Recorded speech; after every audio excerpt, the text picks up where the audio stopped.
Hello, my friends, and welcome to our first chapter of our next book, The Giver by Lois Lowry. Chapter 1. It was almost December, and Jonas was beginning to be frightened. No, wrong word, Jonas thought. Frightened meant that deep, sickening feeling of something terrible about to happen. Frightened was the way he had felt a year ago when an unidentified aircraft had overflown the community twice. He had seen it both times. Squinting toward the sky, he had seen the sleek jet, almost a blur at its high speed, go past, and a second later, heard the blast of sound that followed it. Then, one more time, a moment later, from the opposite direction, the same plane. At first, he had been only fascinated. He had never seen aircraft so close, for it was against the rules for pilots to fly over the community. Occasionally, when supplies were delivered by cargo planes to the landing field across the river, the children rode their bicycles to the riverbank and watched, intrigued, the unloading and then the takeoff directed to the west, always away from the community. But the aircraft a year ago had been different. It was not a squat, fat-bellied cargo plane, but a needle-nosed single-pilot jet. Jonas, looking around anxiously, had seen others, adults as well as children, stop what they were doing and wait, confused, for an explanation of the frightening event. Then, all the citizens had been ordered to go into the nearest building and stay there. "Immediately," the rasping voice through the speakers had said. "Leave your bicycles where they are." Instantly, obediently, Jonas had dropped his bike on its side on the path behind his family's dwelling. He had run indoors and stayed there, alone. His parents were both at work, and his little sister Lily was at the child care center where she spent her after-school hours. Looking through the front window, he had seen no people. None of the busy afternoon crews, street cleaners, landscape workers, and food delivery people who usually populated the community at that time of day. He saw only the abandoned bikes here and there on their sides. An upturned wheel on one was still revolving slowly. He had been frightened then. The sense of his own community silent, waiting, had made his stomach churn. He had trembled. But it had been nothing. Within minutes, the speakers had crackled again, and the voice, reassuring now and less urgent, had explained that a pilot in training had misread his navigational instructions and made a wrong turn. Desperately, the pilot had been trying to make his way back before his error was noticed. "Needless to say, he will be released," the voice had said, followed by silence. There was an ironic tone to that final message, as if the speaker found it amusing, and Jonas had smiled a bit, though he knew what a grim statement it had been. For a contributing citizen to be released from the community was a final decision, a terrible punishment, an overwhelming statement of failure. Even the children were scolded if they used the term lightly at play, jeering at a teammate who missed a catch or stumbled in a race. Jonas had done it once, had shouted at his best friend, "That's it, Asher, you're released!" when Asher's clumsy error had lost a match for his team. He had been taken aside for a brief and serious talk by the coach, had hung his head with guilt and embarrassment, and apologized to Asher after the game. Now, thinking about the feeling of fear as he pedaled home along the river path, he remembered that moment of palpable, stomach-sinking terror when the aircraft had streaked above. It was not what he was feeling now with December approaching. He searched for the right word to describe his own feeling. Jonas was careful about language. Not like his friend Asher, who talked too fast and mixed things up, scrambling words and phrases until they were barely recognizable and often very funny. Jonas grinned, remembering the morning that Asher had dashed into the classroom, late as usual, arriving breathlessly in the middle of the chanting of the morning anthem. When the class took their seats at the conclusion of the patriotic hymn, Asher remained standing to make his public apology, as was required. Oh, I apologize for inconveniencing my learning community. Asher ran through the standard apology phrase rapidly, still catching his breath. The instructor and class waited patiently for his explanation. The students had all been grinning because they had listened to Asher's explanation so many times before. I left home at the correct time, but when I was riding along near the hatchery, the crew was separating some salmon. I guess I just got distraught watching them. I apologized to my classmates, Asher concluded. He smoothed his rumpled tunic and sat down. We accept your apology, Asher. The class recited the standard response in unison. Many of the students were biting their lips to keep from laughing. I accept your apology, Asher, the instructor said. He was smiling. And I thank you, because once again you have provided an opportunity for a lesson in language. Distraught is too strong an adjective to describe salmon viewing. He turned and wrote distraught on the instructional board. Beside it, he wrote distracted. Jonas, nearing his home now, smiled at the recollection.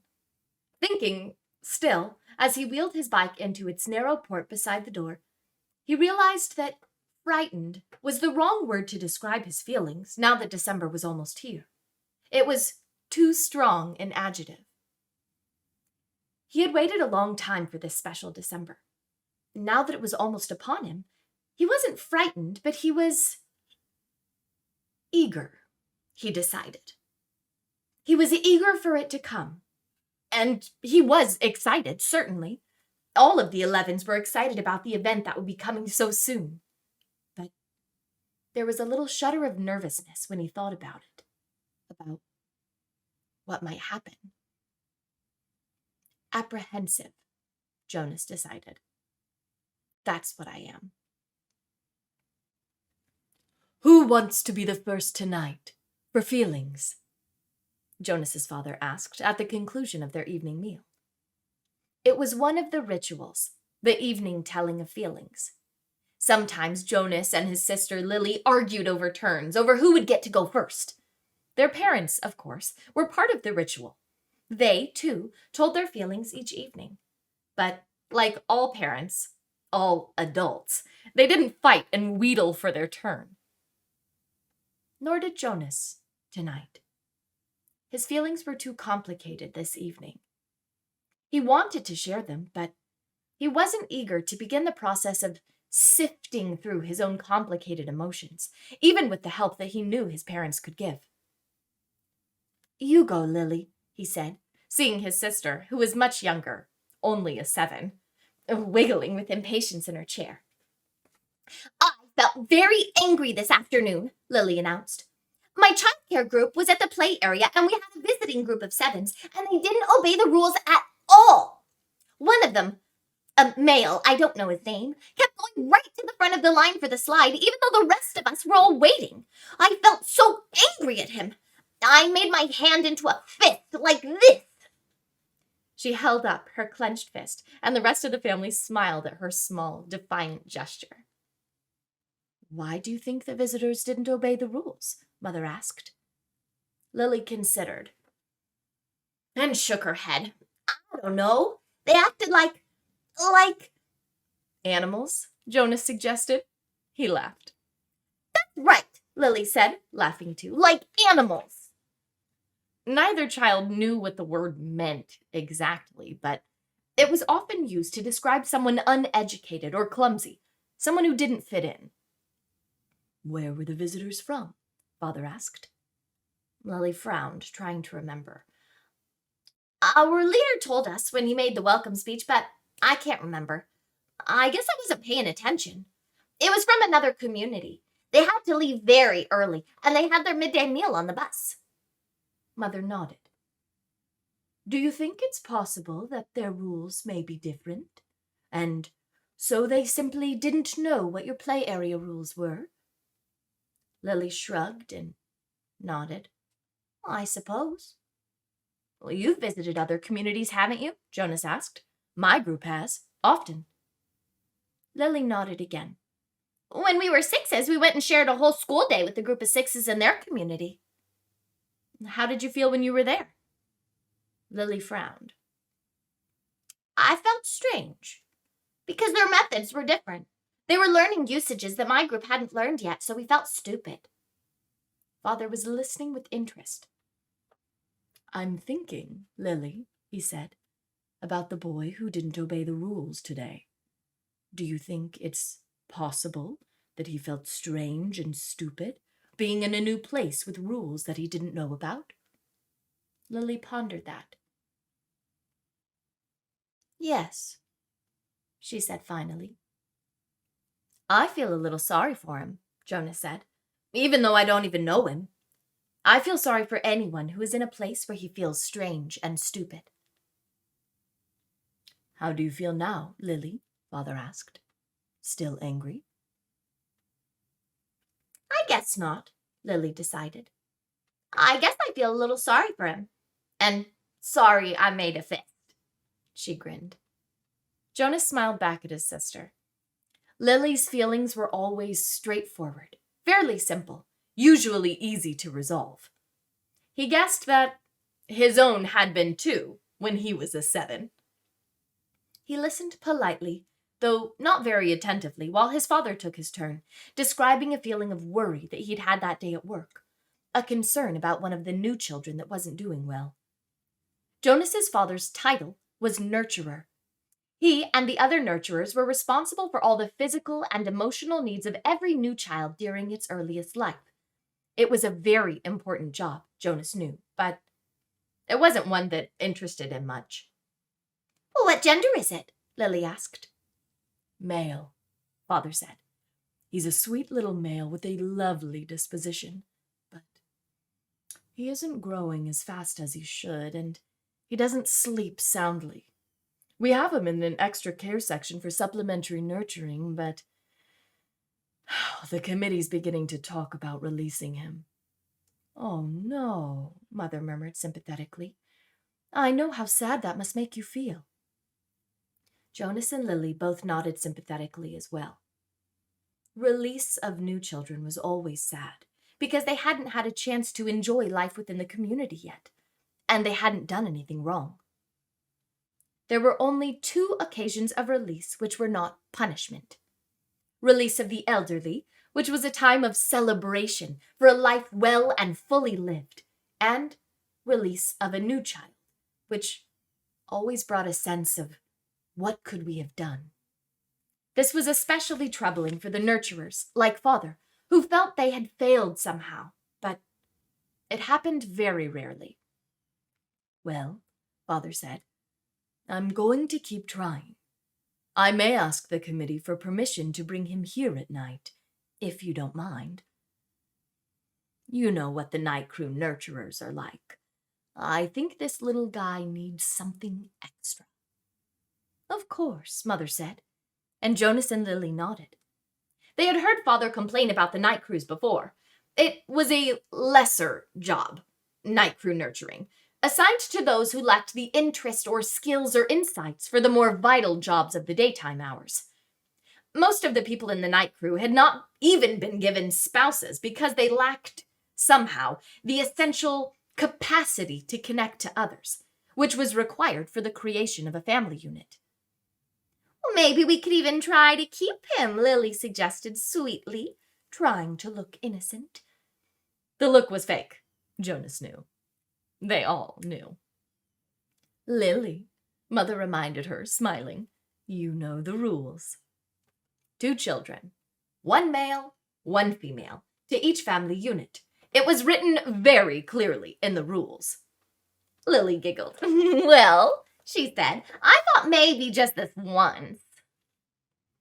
Next, Mother, who had a prominent position at the Department of Justice, talked about her feelings.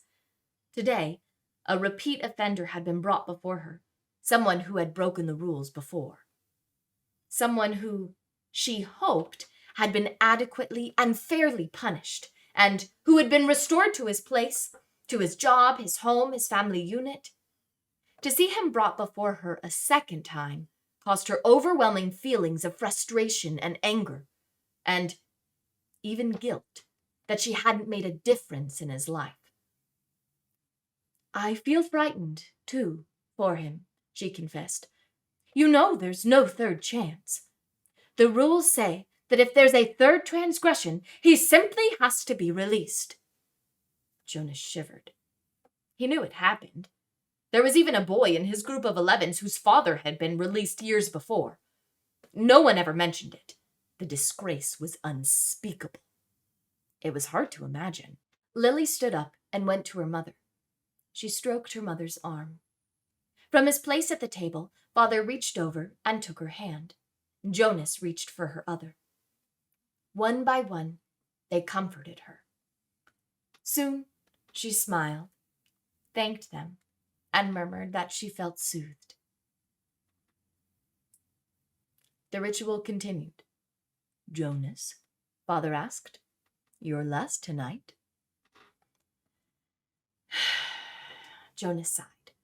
This evening he almost would have preferred to keep his feelings hidden, but it was, of course, against the rules. I'm feeling apprehensive, he confessed, glad that the appropriate descriptive word had finally come to him. Why is that, son? His father looked concerned. I know there's really nothing to worry about, Jonas explained, and that every adult has been through it. I know you have, Father, and you too, Mother, but it's the ceremony that I'm apprehensive about. It's almost December. Lily looked up, her eyes wide. The ceremony of 12, she whispered in an odd voice. Even the smallest children, Lily's age and younger, knew that it lay in the future for each of them. I'm glad you told us of your feelings, Father said. Lily, Mother said, beckoning to the little girl, go on now and get into your night clothes. Father and I are going to stay here and talk to Jonas for a while. Lily sighed, but obediently she got down from her chair. Privately? She asked. Mother nodded. Yes, this talk will be a private one with Jonas. And that ends Chapter 1. Catch us back next time for Chapter 2.